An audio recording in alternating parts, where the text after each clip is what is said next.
Today we're doing a vlog about the top 20 things to do for 20-somethings in Disney World. Yes, we're still 20-somethings, so these are some things that we like to do or would like to try to do or have seen others around our age do in Disney. Number one is late night park fun. Pretty much just being at the parks, when it's dark out, when all the lights are nice and vibrant, going on the rides. I think about like going on Splash Mountain when it's dark. You're in through kind of the river, and then you go outside and go down the drop, and it's dark out and everything's lit up, and you kind of get to see it all. And I feel like, when you're with younger kids, usually later at night, they're more tired. So you got to go back to the hotel room or what have you. And at night, it's just kind of more lively and just has a younger vibe to it. Yeah. Number two, dance parties. Totally not my thing. Phil doesn't like the dance parties, but I think they're fun, in Downtown Disney. They have different DJs playing, or sometimes even, I like some of the dance parties like the Tomorrowland stage. Those are fun too. Yeah. Just to kind of get out, let it loose, and just dance to some Disney jams or some other fun jams. So number three, do a challenge. I've never done a challenge before, but I see a lot of people trying them out on YouTube. Yeah, like I think Tim Tracker and Jen Tracker both tried to do all the water rides in one day across all the parks. I'm not really sure how that worked out. I don't really remember. I think he actually did it, but just stuff like that. Yeah, I saw them try to do, I think it was Tower of Terror 14 times in one day or something like that. That looked love that ride, so that would be fun. Yes.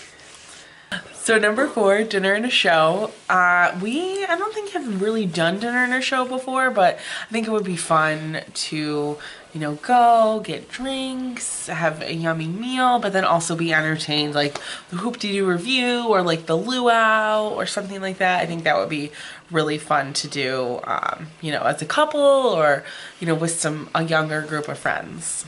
Absolutely. And then there's cast member meals.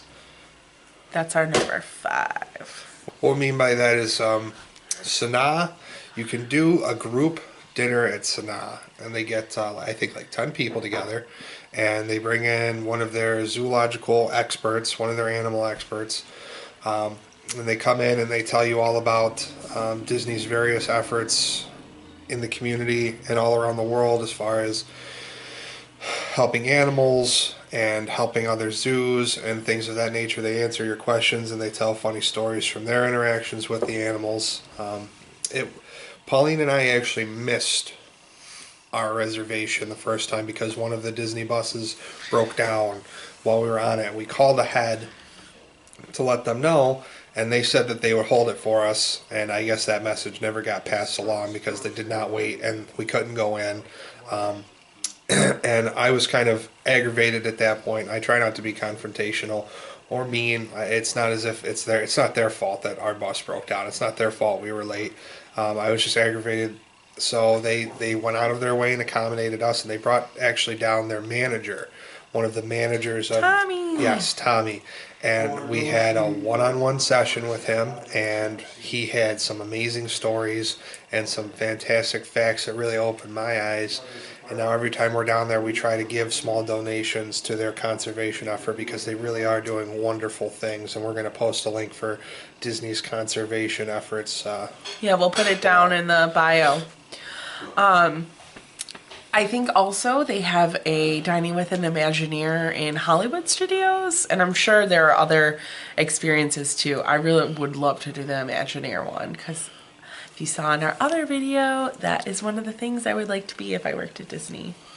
So number 6 is eating around the world, which is pretty self-explanatory. Appetizers in Morocco, dinner in Germany, and always desserts in France. Yeah. Just trying out all different things. And I think this is something that you can do every single trip you go and have a totally different experience because there's so many different foods to try at all of the different places. And I think one of the things also to keep in mind with the eating around the world is a lot of times it leans more towards quick service, but there are so many good restaurants around the world. And I think we often fall into the trap of like not going to the restaurants because we're eating around the world. So it's definitely worth going in and trying the food in the sit down restaurants. One night we should do eating around the world, only sit down restaurants. So we should sit down in a So restaurant. expensive. We should sit down in a restaurant and do like 2 courses of appetizers and some drinks, and then we should go have dinner at some other sit down restaurant. It would be more time consuming than anything. Right. It would take hours. But I feel like if we dedicated 4 or 5 hours to it, it would probably be one of the funner things that we've ever done. Yeah, that would be cool. So very similar. Next one is drinking around the world. Number 7. So this is fun too. I mean, you can do it with, there's even non-alcoholic drinks you can try it with, but Nope. Nonsense. Alcoholic drinks. Drinking around the world is drinking alcohol. Come on, kids. You're 20-somethings, not teens. well, if you're 20, not 21, not alcoholic. Anyways, but yes, drinking around the world, it's fun. I think, I'm trying to think about some of my favorite. I tried margarita in Mexico, and that was a lot of fun. It was definitely had so many different unique flavors at their tequila bar there. Yeah. I'm not usually a beer guy, but they have this grapefruit beer in Germany, which is fantastic. And then I also like doing whiskey in Canada. And I like plum wine. The plum wine from Japan is good too. So the next one is drinks by the pool. So similar to drinking around the world, you can just get a drink at the pool cabana and lounge out at the pool. Yeah. We've only done this at the Caribbean Beach Resort, but the best thing to get there, you might be able to try this out at a different resort, is something Phil invented. It's the bourbon colada. It's something that you can get anywhere. So they have the pina colada mix with the raspberry Yes. puree in it, and if they have it, they usually have it without the alcohol mixed into it. They add the alcohol afterwards. And instead of a traditional rum, you ask them for a sweeter bourbon, which my suggestion will be Maker's Mark. Maker's Mark, and they mix it in.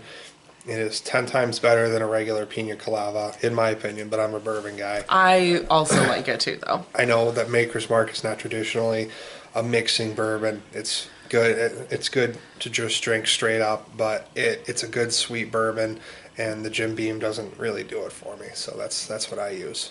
Insider tip right there. So Bang. have that. Go hang out by the pool. Get your tan on. Maybe go swimming. Maybe go in the hot tub. Have drinks by the pool. Yep.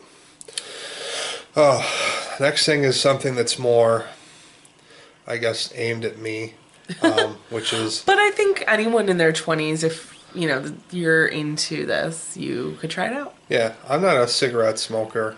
I smoke cigars, and Sosa Family Cigar Shop in downtown Disney Springs, forgive me, I'm going to get out of that habit eventually, Someday. is a fantastic spot to go to. They have a fantastic selection of entry-level, inexpensive, all the way up to really refined palate, super expensive, $40, $50, $60, $70 cigars, stuff that you can't really find anywhere else. And they only have 2 chairs, so you got to be really lucky to be able to actually sit down in there and smoke. And then they've got their station for their torcedor in the front window. And there is usually someone in there rolling. It's just a great atmosphere, and even if you don't snag one of those 2 spots, you can just hang out and in the little area, in the smoking area, and talk to your other cigar enthusiasts. It's a fun time, unless you're Pauline and she hates it. I just go shopping then. 10 is resort hopping. Yes, we did. This was the first thing that we did when we went down for Christmas this year. We went on the Loop and we did the Contemporary, then we went to the Grand Floridian, and then we went to the Polynesian. So whether it's going around the loop or trying other different resorts, it's fun to hop around and kind of see what they look like, what the decor's like, what the food's like, because everyone is so well themed that it's just amazing to see, everything that they've done to kind of create this whole experience just in the hotels. Yeah. The Contemporary was definitely the the weakest. I mean, they're all fantastic, and they all have their good points, but the inside of the Contemporary is really underwhelming. Other than the 90-foot mosaic that's in there, it's not much to look at. It's just a gift shop and then a food court. I really think that they could do a better job with all that space, but And maybe they'll revamp it. It was one of the first hotels they put in, so. it was the first. It Yep. was the first. Okay, the first. I think it's fun also to kind of hop around to the resorts and see, where am I going to stay at the next time, or make plans for your future trips. Because I think one of the best things about Disney is you don't have to go stay at the same place every time. You can try something new and change your experience up.